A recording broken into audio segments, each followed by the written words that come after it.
Oke, selamat sore Ibu, selamat sore teman-teman semuanya.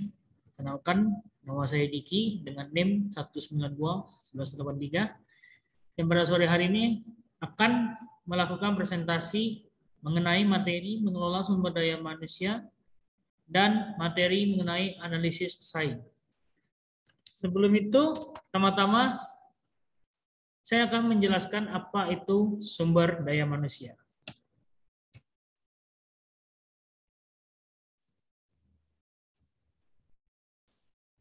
Ya, yang pertama adalah pengertian manajemen sumber daya manusia.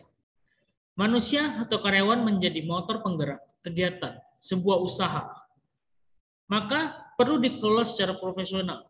Pengelolaan sumber daya manusia ini kita kenal dengan manajemen sumber daya manusia atau bisa disingkat dengan MSDM. Selanjutnya, fungsi-fungsi yang terdapat dalam manajemen sumber daya manusia atau MSDM. Manajemen sumber daya manusia adalah konsep yang bertalian dengan kebijaksanaan, prosedur, dan praktek bagaimana mengelola atau mengatur orang dalam perusahaan untuk mencapai tujuan yang telah ditetapkan.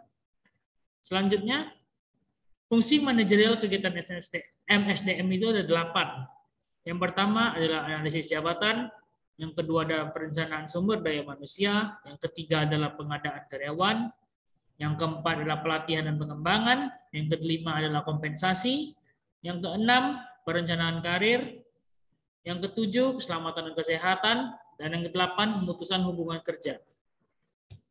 Saya akan menjelaskan masing-masing dari poin 8 tadi. Yang pertama ialah analisis jabatan. Analisis jabatan itu dapat diperoleh dua hal. Yang pertama adalah uraian jabatan dan spesifikasi jabatan. Uraian jabatan itu meliputi identitas jabatan, fungsi jabatan, uraian tugas, wewenang, tanggung jawab, hubungan kerja, bahan, alat, dan mesin, kondisi kerja. Sedangkan spesifikasi jabatan itu memuat syarat-syarat, persyaratan pendidikan, persyaratan pelatihan, persyaratan pengalaman, persyaratan psikologi, persyaratan khusus. Selanjutnya, perencanaan sumber daya manusia.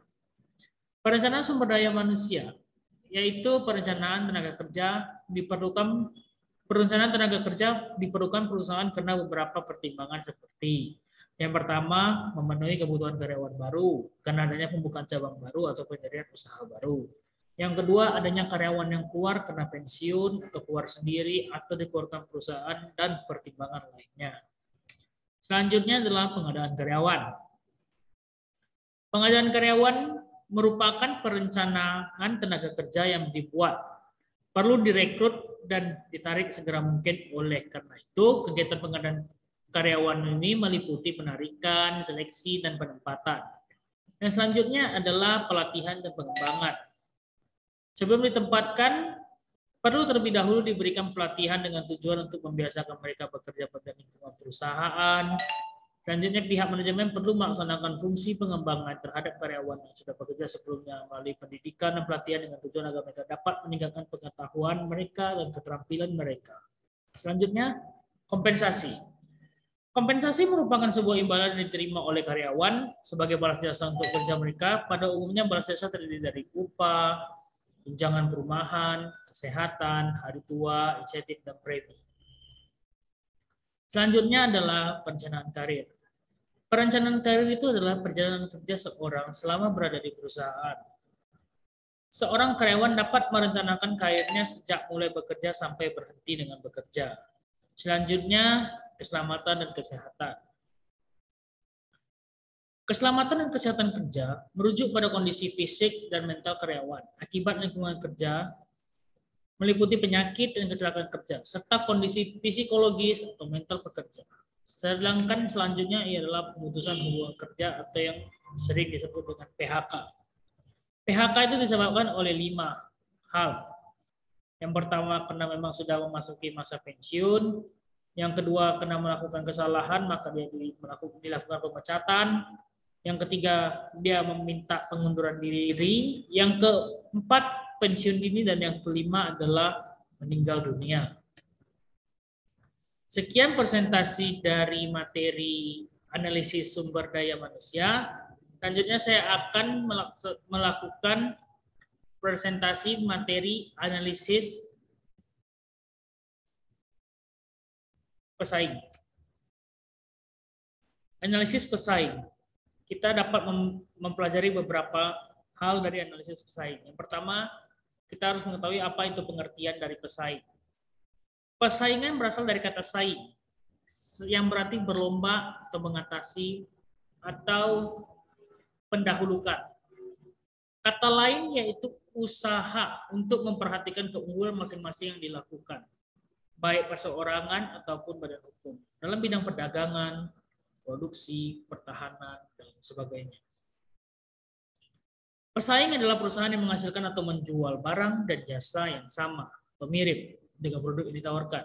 Analisis persaingan merupakan suatu perbuatan menganalisa atau mengidentifikasi apa-apa saja yang dilakukan oleh pihak pesaing atau perusahaan yang menghasilkan barang atau jasa yang mirip dengan produk kita. Berikut beberapa hal yang harus diketahui dari pesaing.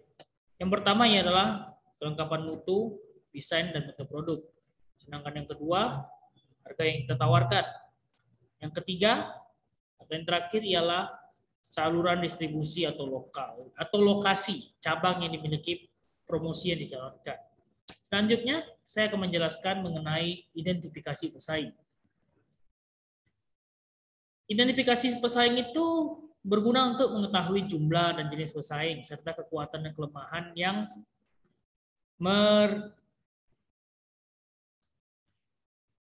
mereka miliki. Perusahaan perlu membuat peta persaingan yang lengkap. Pembuatan peta persaingan yang digunakan untuk melakukan analisis persaing memerlukan langkah-langkah yang tepat. Langkah pertama yang perlu dilakukan agar kita mengetahui secara utuh kondisi pesaing kita sehingga akan memudahkan kita untuk menetapkan langkah selanjutnya ialah identifikasi pesaing meliputi hal-hal berikut ini. Yang pertama ialah jenis produk yang ditawarkan. Yang kedua, melihat besarnya pasar yang dikuasai, market share atau pesaing. Sedangkan yang terakhir, identifikasi peluang dan ancaman. Dan yang keempatnya, identifikasi keunggulan dan kelemahannya. Selanjutnya yaitu mengidentifikasi strategi pesaing. Berikut beberapa macam strategi yang dapat dijalankan, yaitu strategi pemimpin pasar, market leader.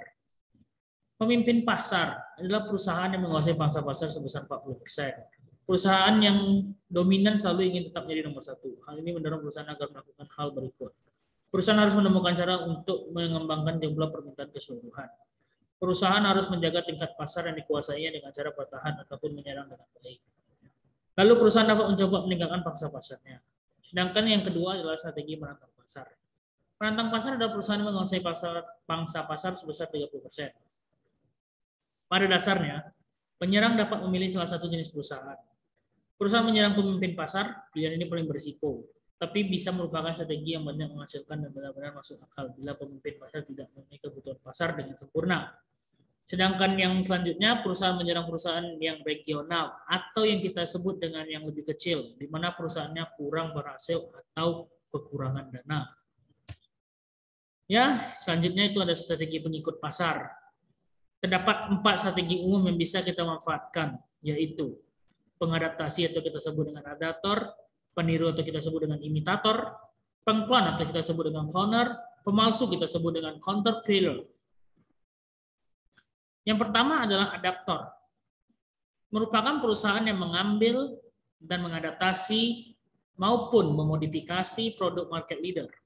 Sedangkan yang kedua ialah imitator, yaitu perusahaan yang meniru beberapa hal dari market leader kita. Namun ia masih mempertahankan diferensiasi dalam hal kemasan, iklan, harga, dan lain sebagainya. Yang ketiga ialah cloner. Merupakan perusahaan yang berusaha untuk menyamai atau melebihi produk, nama, dan pengemasan produk market leader dengan variasi yang ringan. Yang keempat, pemalsu atau perusahaan yang meniru secara keseluruhan produk pemimpin pasar, baik dari bentuk kemasan, dari cara kita melakukan iklan, dari harga yang kita buat, habis itu dari bentuk produk kita, dia akan menirunya secara semuanya. Selanjutnya, strategi lelung pasar. Hampir setiap industri selalu terdapat perusahaan-perusahaan kecil yang mengkhususkan diri pada sebagian dari pasar dan menghindari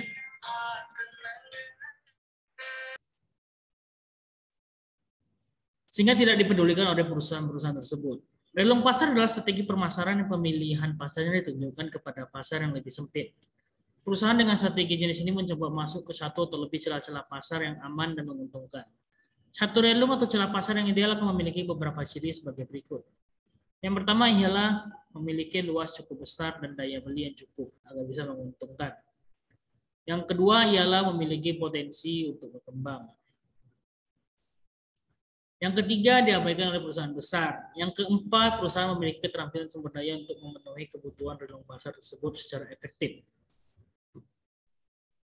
Dan yang terakhir, perusahaan mampu membela diri dari serangan pesaing besar dengan membina goodwill atas produknya. Selanjutnya, saya akan menjelaskan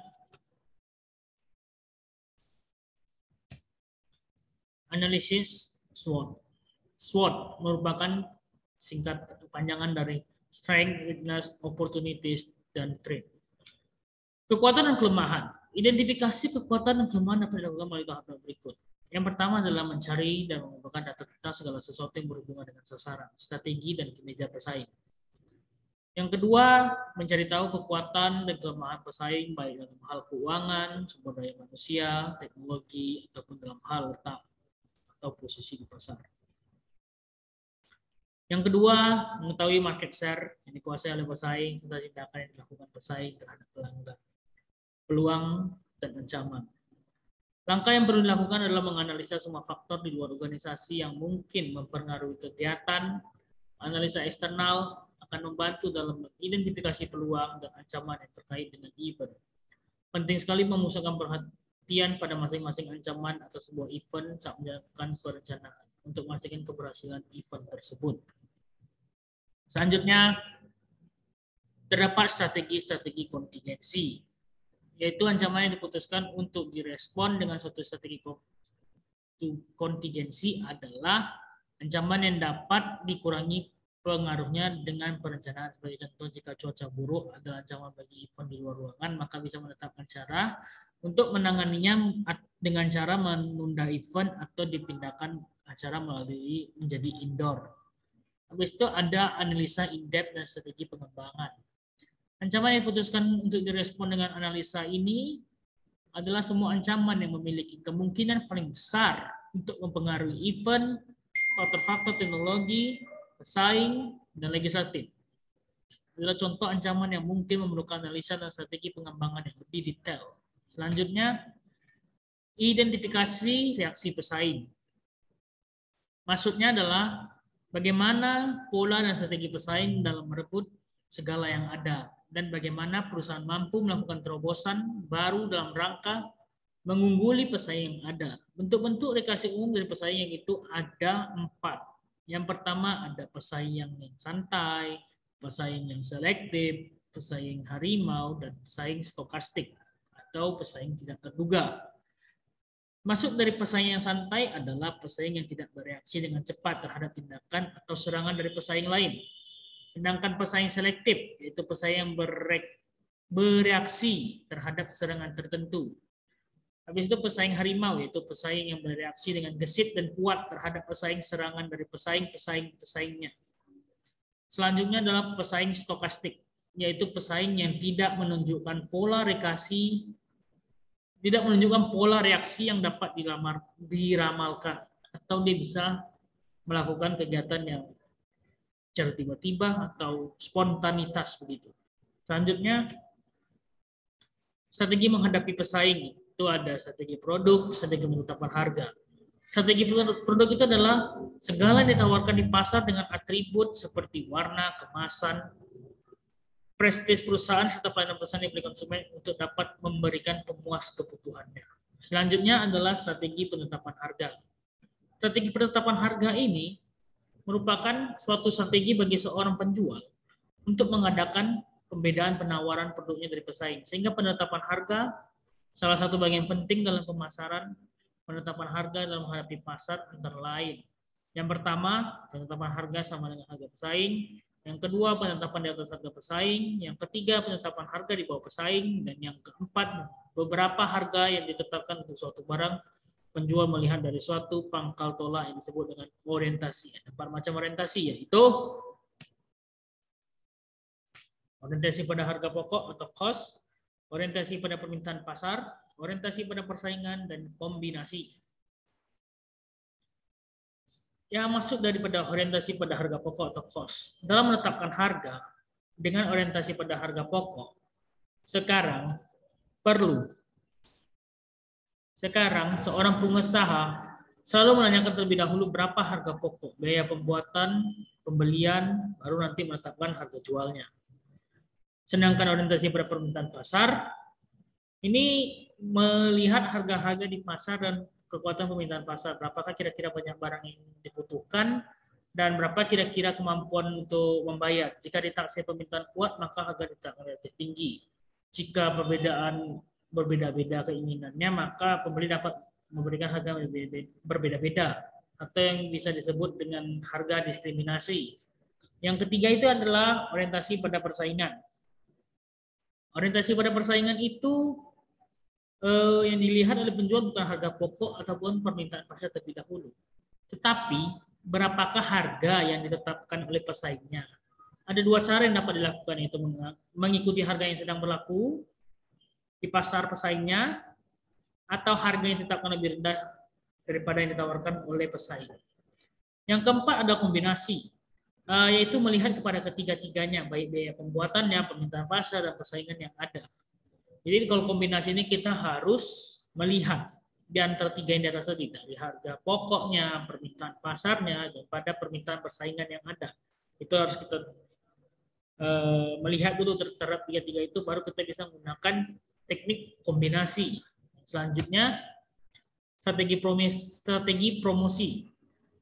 Strategi promosi ini bisa dilakukan dengan pendekatan komunikasi yang bersifat persuasif atau membujuk, dilakukan dengan cara beberapa sebagai berikut, dengan model retorika, propaganda, negosiasi.